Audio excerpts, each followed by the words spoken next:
शं वरुणः शन्नो भवत्वर्यमा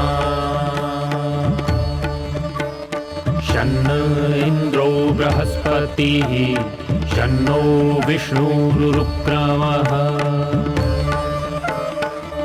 ॐ शान्ति शान्ति शान्तिः।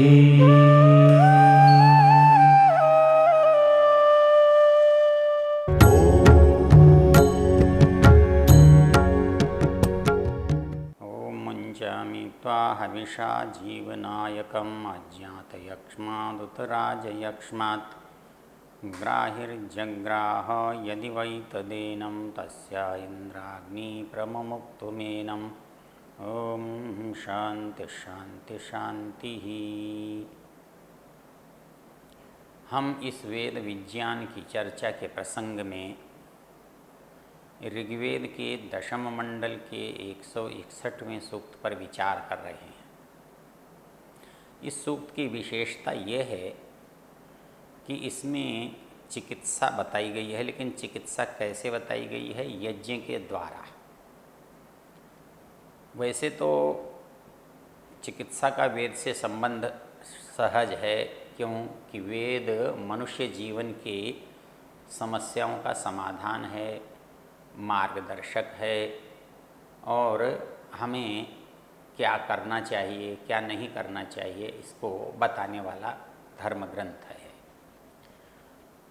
स्वाभाविक रूप से यदि धर्म बताता है तो धर्म की जो बाधाएं हैं उनको भी दूर करना धर्म ग्रंथ का काम है। तो शरीर संबंधी आत्मा संबंधी जो भी कार्य हैं करने योग्य और नहीं करने योग्य, जिनके करने से मनुष्य जीवन में हानि हो सकती है, उनके बारे में चर्चा स्वाभाविक है। क्योंकि वेद हमारा धर्मग्रंथ है, हमारे जीवन के प्रत्येक परिस्थिति में हमें क्या करना उचित है इसको बताया गया है। इसीलिए इसको धर्मग्रंथ भी कहते हैं। धर्मग्रंथ कहने का मूल प्रयोजन ही यही है कि मनुष्य के जीवन में जो मार्ग है वो उचित कौन सा हो। क्योंकि जो जड़ वस्तुएं हैं उनके पास तो कोई मार्ग अपना होता नहीं, वो तो प्रकृति के नियमों से चल रहे होते हैं। उनके मार्ग में, उनके चलने में कोई व्यवधान नहीं होता, कोई बाधा नहीं होती, कोई परेशानी नहीं होती। जो पशु पक्षी हैं उनका निश्चित होता है और बहुत कुछ वो स्वतंत्र नहीं होते हैं। उनको जैसी परिस्थिति और जैसे व्यक्ति मिलते हैं उस दिशा में उनका जीवन जाता है। मनुष्य ऐसा प्राणी है जिसके पास चेतना के साथ स्वतंत्रता भी है और इस स्वतंत्रता के लिए ही नियम की आवश्यकता पड़ती है। क्योंकि स्वतंत्रता के बीच में जो स्वतंत्रता को बनाए रखने वाली बात है, यदि उसका न पता हो तो हमें परतंत्रता की ओर जाना पड़ेगा, विवशता की ओर जाना पड़ेगा, मजबूरी की ओर जाना पड़ेगा।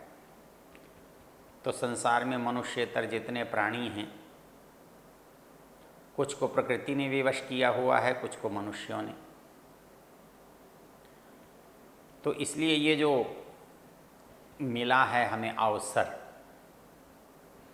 वो अवसर हमको ठीक हम कैसे चलें, कैसे हमारा मार्ग प्रशस्त हो, तो इसके लिए वेद हमारा मार्गदर्शक है।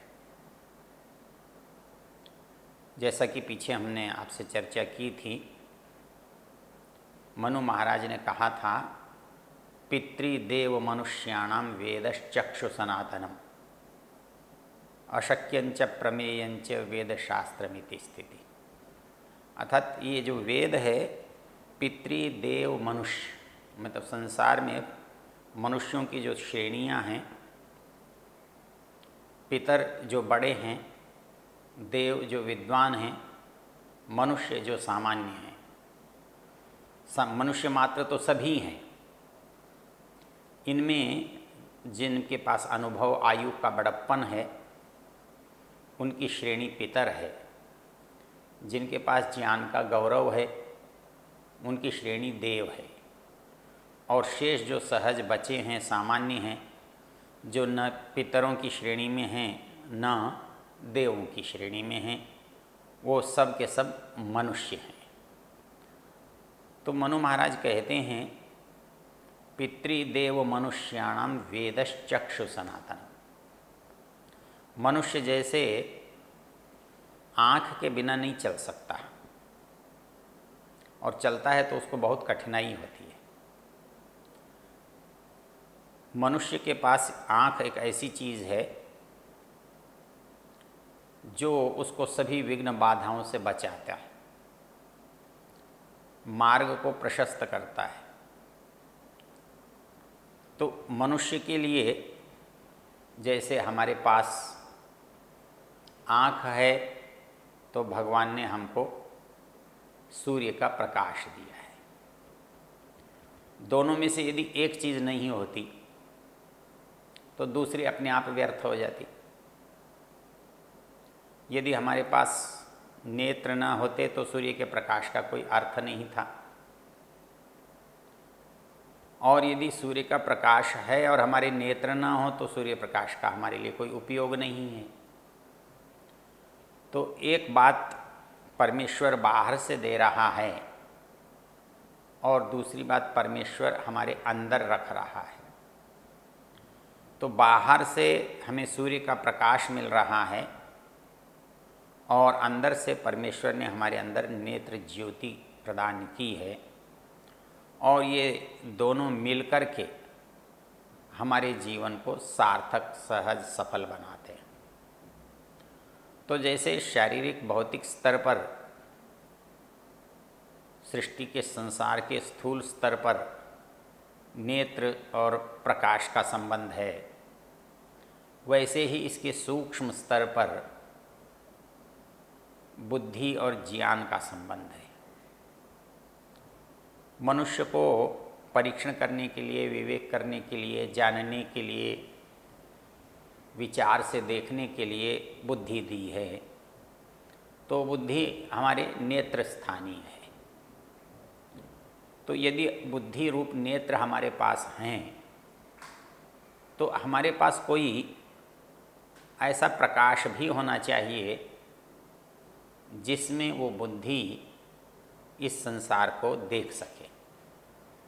तो इस संसार को बुद्धि देख सकती है तो वो प्रकाश कौन सा होगा? तो बुद्धि का जैसे गुण है, नेत्र का गुण ज्योति है, तो अंदर की ज्योति बाहर की ज्योति से मेल खाती है, संपर्क करती है, उसका उपयोग होता है। तो वैसे ही बुद्धि का जो गुण है ज्ञान, ये ज्ञान बाहर भी हमें मिलना चाहिए।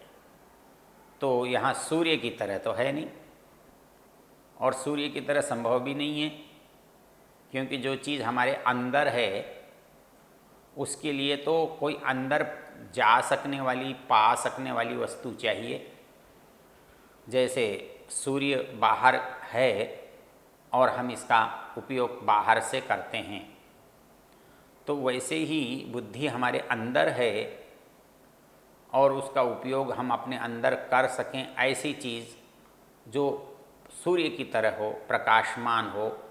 जैसे हमारी आँखें सूर्य से प्रकाशित हो जाती हैं, संसार हमारी आँखों को प्रकाश में देखता है, देखने लगता है, तो ऐसा बुद्धि के साथ भी होना चाहिए। तो वो ज्ञान कौन सा? तो वो ज्ञान कैसा हो सकता है? यदि वो ज्ञान बाहर से होता, बाहर दृष्टिगत होता, तो शरीर पर बाहर से प्रभाव डालता, किंतु ऐसा तो है नहीं। तो बुद्धि हमारे अंदर है तो वो प्रभाव अंदर होना चाहिए, उसका अंदर डलना चाहिए। तो वो प्रभाव है ज्ञान का जो हमें प्राप्त होता है गुरुजनों से, वातावरण से, परिवार से, समाज से। तो ये जो ज्ञान है उसका जो प्रतीक सार प्रारंभ जो है वो वेद है। तो वो किसने दिया है, हम इसका बहुत अच्छी तरह से परीक्षण कर चुके हैं, क्योंकि हमारा जो ज्ञान है वो दो तरह का है, एक स्वाभाविक है, दूसरा नैमित्तिक है। जो स्वाभाविक ज्ञान है वो सबके पास समान रूप से दिखाई देता है, मिलता है, और वो हमारे शरीर की आवश्यकताओं से जुड़ा हुआ है। भूख है, प्यास है, गर्मी है, सर्दी है, हानि है, आदि आदि। तो वो ज्ञान सब के पास, और सब उसके अनुसार अपना व्यवहार करते हैं, जीवन यात्रा चलाते हैं। यदि इतना ही होता तो मनुष्य में और पशु में कोई अंतर नहीं होता। जैसा आचरण पशु करता है वैसा ही आचरण मनुष्य भी करता है, किंतु ऐसा है नहीं। तो इससे पता लगता है कि दोनों में अंतर करने वाली जो चीज़ है वो ज्ञान की परिस्थिति है। तो उनका ज्ञान, हमारा ज्ञान एक स्वाभाविक ज्ञान है, और उनकी अपेक्षा जो हमारे पास भिन्न कोटि का ज्ञान है उसे हम नैमित्तिक ज्ञान कहते हैं। तो नैमित्तिक का अभिप्राय आप जानते हैं कि वो किसी निमित्त से, कारण से, किसी स्रोत से मिलता है, पैदा होता है, हम तक पहुंचता है। तो ऐसा जो ज्ञान नैमित्तिक है वो कहाँ से आएगा? हम कह देते हैं गुरुजनों से आएगा, माता पिता से आएगा, साथियों से आएगा, मिलने वालों से आएगा, वातावरण से आएगा, हो जाएगा। लेकिन वो तो नैमित्तिक ठहरा, तो वो ज्ञान उनके पास कहाँ से आएगा? तो फिर हमें मानना पड़ता है कि उनके पास भी उनके पूर्वजों से, उनके पूर्व की परिस्थिति से प्राप्त हुआ है। तो ऐसे चलते चलते चलते हमें वो स्थान ढूंढना पड़ता है जो उसका उद्गम हो, उसका प्रारंभ हो, जहाँ से उसकी शुरुआत हुई हो। तो मनुष्य कोई भी क्यों न हो, सबके पास यदि कोई भी ज्ञान है तो वो नैमित्तिक है, वो किसी न किसी से मिला है, किसी कारण से प्राप्त हुआ है। तो मनुष्य चाहे कितना भी पुराना क्यों न हो, उसका ज्ञान नैमित्तिक ही होगा, किसी से मिला होगा। और इसका सबसे बड़ा प्रमाण ये रहता है कि यदि ये स्वाभाविक होता तो सब में सब तरह का ज्ञान होता, क्योंकि हम देखते हैं स्वाभाविक ज्ञान तो सब में समान है, किंतु जो नैमित्तिक ज्ञान है वो बिल्कुल भिन्न भिन्न है। भाषा की दृष्टि से, विषय की दृष्टि से, योग्यता की दृष्टि से किसी भी दो का ज्ञान एक जैसा नहीं है।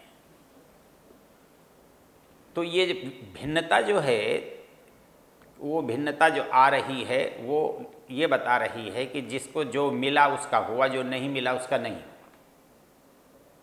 यदि कोई विज्ञान का विद्यार्थी है, विज्ञान का व्यक्ति है, उसके पास विज्ञान का ज्ञान है, लेकिन दूसरा कोई समाजशास्त्र का या चिकित्सा शास्त्र का या इतिहास भूगोल का नहीं है, तो वैसे ही मनुष्यों के पास जो प्रत्येक परिस्थिति है वो परिस्थिति ये बता रही है कि उस हर एक के पास उतना है जितना उसे मिला है।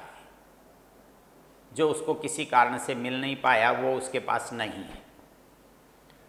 तो किसी से मिलना और किसी के पास होना, ये जो परिस्थिति है ये बता रही है इस ज्ञान की यात्रा कैसे चल रही है। तो वो नैमित्तिक है। विचार करते करते हम वहाँ पहुँचते हैं कि फिर ये प्रारंभ कहाँ से होगा। तो प्रारंभ कहाँ से होगा, तो कोई न कोई तो होगा पहले पहले, और वो पहला ऐसा होना चाहिए जिसके पास उसका ज्ञान नैमित्तिक ना हो। वो दूसरों को दे तो सकता हो, लेकिन उसे किसी से लेने की आवश्यकता ना हो। वो ज्ञान उसके लिए स्वाभाविक हो, वो उसके पास सदा से हो, उसको किसी से दूसरे से प्राप्त न हो, तब फिर हमें योग दर्शन का एक सूत्र याद आता है,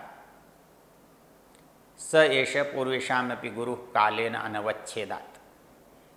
अर्थात ये जो ज्ञान है वो चेतन का धर्म है, चेतन का गुण है, चेतन के पास आता है, चेतन से ही आता है। तो यदि एक चेतन के पास आ रहा है तो इसके पास था नहीं इसलिए आ रहा है, आया है इसलिए रहेगा नहीं, या तो वो दूसरे के पास जाएगा, नहीं जाएगा तो भूल जाएगा, विस्मृति के गर्त में चला जाएगा, समाप्त हो जाएगा। तो ये जो हमारी परिस्थिति है कि या तो है नहीं, है तो किसी से मिलेगा, मिला है तो किसी को जाएगा, किसी को गया नहीं तो नष्ट हो जाएगा, ये जो परिस्थिति है ये मनुष्य के साथ हर समय हर एक के साथ है। तो जिसके पास आया वो पहला कौन, वो होना चाहिए जिसके पास उसका वो ज्ञान स्वाभाविक हो, उसका अपना हो, उससे कभी दूर न होता हो, उससे कम भी न हो, उसके अंदर न्यूनता हो ही नहीं, पूर्णता ही हो। जब इस पर हम विचार करते हैं तो हम पाते हैं कि वो ज्ञान पूर्वेशामपि गुरु जो सदा रहता है वो है परमेश्वर, क्योंकि वो पूर्ण है इसलिए उसकी हर चीज़ पूर्ण है। तो ज्ञान भी उसके पास है तो पूर्ण है, पूर्ण है तो स्वाभाविक है, स्वाभाविक है तो उससे कभी अलग नहीं हो सकता है, वो उसका गुण है। ये जो परिस्थिति हमारे सामने आती है इससे हमें पता लगता है कि ये ज्ञान परमेश्वर ने हमको दिया है, परंपरा से मिला है। बाकी सब बातों की समस्याओं पर हम विस्तार से विचार कर चुके हैं कि वो कैसे मिलता है, किनको मिलता है, हमारे पास कैसे आता है। वो मनुष्य को पहल मनुष्य को ही मिलता है और फिर मनुष्य से मनुष्य को प्राप्त होता रहता है। तो ये स्वाभाविक ज्ञान के साथ जो नैमित्तिक ज्ञान है वो यदि हमारी आवश्यकता है तो वो उसके पास अवश्य होना चाहिए जिससे हमें मिलता है। तो यदि वेद का कोई भी ज्ञान हमें मिला है, उस वेद के ज्ञान में इस बात का भी ज्ञान होना चाहिए कि हमारी कौन कौन सी आवश्यकताएं कैसे कैसे पूरी होती हैं, इसका भी उसमें उल्लेख होना चाहिए, इसका भी उसमें पता होना चाहिए। तो इस दृष्टि से हमारा यदि स्वस्थ रहने का कोई उपाय है तो हमारे अस्वस्थ को दूर करने का उपाय भी उसमें होगा, क्योंकि स्वास्थ्य ही जो है धर्म अर्थ काम मोक्ष जो 4 चीज़ें हैं उनको प्राप्त करने का साधन है। इसलिए उस ज्ञान की इसमें आवश्यकता बनती है।